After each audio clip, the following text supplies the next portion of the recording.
Sibling Ribaldry. My brother and I dissect Popeye. Lest the reader think this will be a dive into the work of Max and Dave Fleischer, those humorous brothers are not the subject. I have no idea if Edna, my aunt, who brought a stuffed Popeye to my parents' place in 1963 as a present for me, would have chuckled at what Bob and I did to the spinach eating salt, but we were certainly being the Katzenjammer kids. I have no memory of receiving the gift.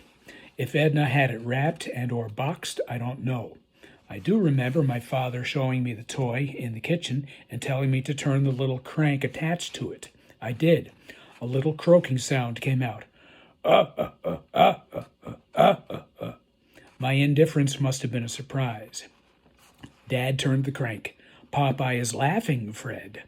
He turned the crank again.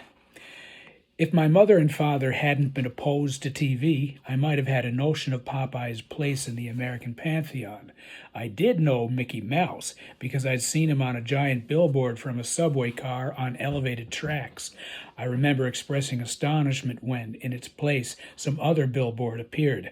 My mother told me billboards were always temporary. I was outraged. But Popeye's crank-turned laugh didn't charm me, and Dad put him back on the top of the refrigerator. His sister Edna was the toy giver of the family.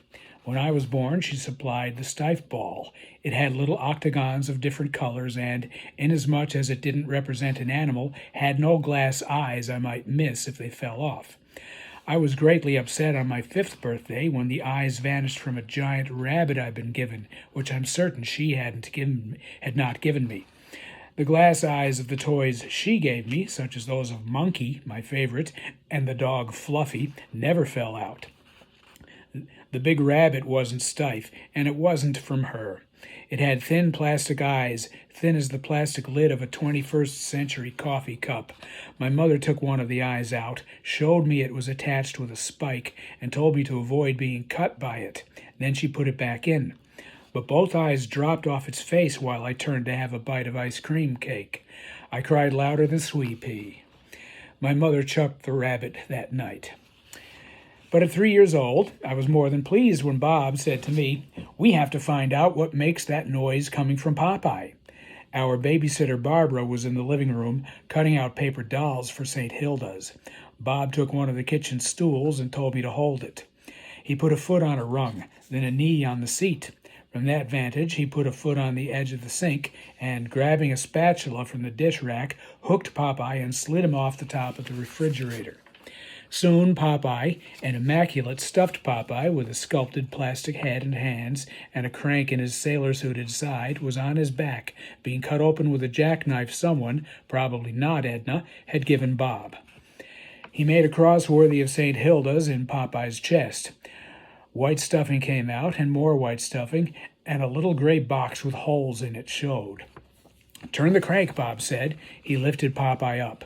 With his last breath, as I turned the crank, Popeye said, Bob cut the little box and lay it on the floor. He said, "Look." There was a little sheathed needle in Popeye's chest cavity. Bob found something round and flat.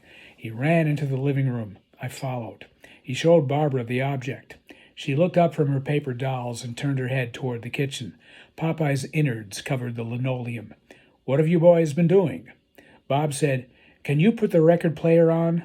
As God is my witness, he got Barbara, the babysitter, to pull the spindle out of my father's turntable so as to center the little tiny record on it. She turned on the record player. Not even Bob realized that a hi-fi system couldn't play a record less than an inch in circumference. The needle caught the foam rubber platter protector, which bunched up like a magic carpet in a cartoon. Barbara went back to her paper dolls. I remember my father entering the kitchen that night and sighing. He gathered up the toy and the stuffing and put them in the garbage can. Later on, my mother shouted, "What's the spatula doing on the floor?" Dad tried to put on Mozart. The needle went straight across the record. Popeye would have laughed if he could have.